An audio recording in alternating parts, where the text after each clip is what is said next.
안녕하세요. 조기 부정교합 치아 예방 전문가 치아쌤입니다. 오늘도 여러 가지 질문들에 대한 답변을 한번 드려볼게요.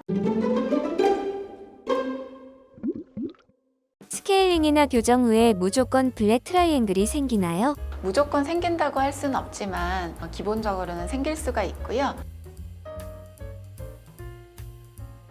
첫 번째로 스케일링 때 블랙 트라이앵글이 생기는 것은 일단 치석이라던가 여러 가지 치면 세균막들이 잇몸에 염증을 일으켜요. 그래서 잇몸이 부어 있는 상태로 있었는데 치석 제거를 하고 염증 물질을 제거를 해서 잇몸이 가라앉으면 그 곳이 공간으로 보이는 것이에요. 따라서 스케일링을 했을 때 뭔가 나빠져서 블랙 트라이앵글이 보이는 건 아니고요. 염증이 없어져서 블랙 트라이앵글이 보이는 거라고 생각을 하시면 됩니다.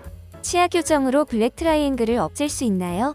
모든 분들이 스케일링해서 잇몸이 내려갔다고 다 치아 교정을 할 수는 없는데요. 너무 그 공간이 커서 보기가 싫다면 치아색 나는 재료를 조금 메꿔줄 수는 있어요. 잇몸이 내려가기 전에 관리를 잘 받으시면 사실 블랙 트라이앵글이 잘 안 생기거든요. 꾸준한 관리를 통해서 실제로 블랙 트라이앵글이 좀 생기지 않도록 좀 관리를 하시는 게 좋을 것 같아요. 예를 들어서 치석이 많이 쌓이고 세균막이 많이 쌓여서 잇몸뼈가 내려가면 처음에는 그게 안 보이고 그냥 잇몸이 부풀어만 있거든요. 근데 치석이라던가 세균막 같은 것들을 제거를 해서 잇몸이 가라앉으면 뼈가 내려간 만큼 공간이 보이는 거라고 보시면 돼요. 그래서 애초에 뼈가 내려가지만 않으면 그 블랙 트라이앵글이 많이 보이지 않을 텐데 잇몸이 이미 나빠져서 뼈가 내려가면 블랙 트라이앵글이 좀 많이 보이는 거죠. 추후에 관리를 통해서 다시 내려갔던 잇몸들이 다시 올라올 수도 있나요? 일단 한번 내려간 잇몸뼈는 올라오지 않습니다. 안타깝게도. 그래서 내려가지 않게 관리하는 게 굉장히 중요하고요. 그리고 이제 두 번째로 치아 교정을 했는데 블랙 트라이앵글이 생기는 경우가 있어요. 이 경우는 잇몸 질환 때문에 생기는 것과는 조금 다른데요. 애초에 반듯반듯하게 난 경우라면 치아 사이가 잇몸으로 아마 채워져 있을 거예요.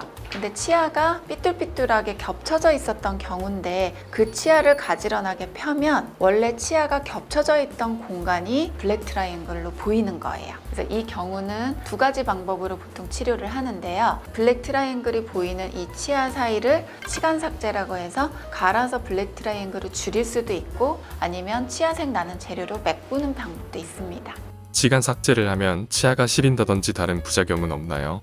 치간 삭제는 허용된 범위만큼만 치간 삭제를 하지만 치아가 조금 예민하신 분들은 치아가 시릴 수도 있습니다. 교정 후에 잇몸이 내려가는 이유는 무엇인가요? 이 부분은 교정을 시작하면서 굉장히 많이 하시는 질문 중에 하나인데요. 교정에 대해서 굉장히 많이 오해하시는 부분이기도 해요. 치아 교정을 한다고 사실 잇몸이 내려가는 건 아니거든요. 특별히 잇몸적으로 문제가 없다면 치아 교정을 시작을 하는데요. 뼈가 겹쳐져 있어서 펴지면서 블랙 트라이앵글이 생겨서 잇몸이 내려가는 것처럼 보이지만 치아 교정을 한다고 해서 잇몸 자체가 내려가는 것은 절대 아닙니다. 엄청 큰 블랙 트라이앵글을 치간 삭제로 사실 다 없앨 수는 없어요. 치간 삭제를 과도하게 하게 된다면 치아 표면에 코팅된 에나멜층이 조금 과도하게 삭제가 되고요. 이럴 경우에 치아 사이가 칫솔질이 잘 안 된다면 충치가 좀 생길 가능성도 높고요. 치아 시림도 생길 수가 있기 때문에 치간 삭제 후에는 기본적으로 저희가 불소 치료를 진행을 하고 있고요. 또 치간 삭제의 양도 조금 정확하게 측정을 해서 허용된 범위 이내만 하게 되어 있습니다. 블랙 트라이앵글이 생길지 미리 예측할 수 있나요? 보통 교정 치료를 하기 전에 치아가 많이 삐뚤거리시는 분들에게는 저희가 기본적으로 설명을 드리고 있고요. 교정을 시작하실 때 미리 고지드려야 될 사항 중에 블랙 트라이앵글이 굉장히 중요한 정도로 포함이 되어 있습니다. 교정 전에 블랙 트라이앵글 크기를 알 수 있을까요? 기본적으로 치아의 형태를 보면 블랙 트라이앵글의 정도를 어느 정도 예측은 가능해요. 그래서 그 부분에 대해서 저희가 충분히 그림으로 설명드리고 진행을 하고 있고요.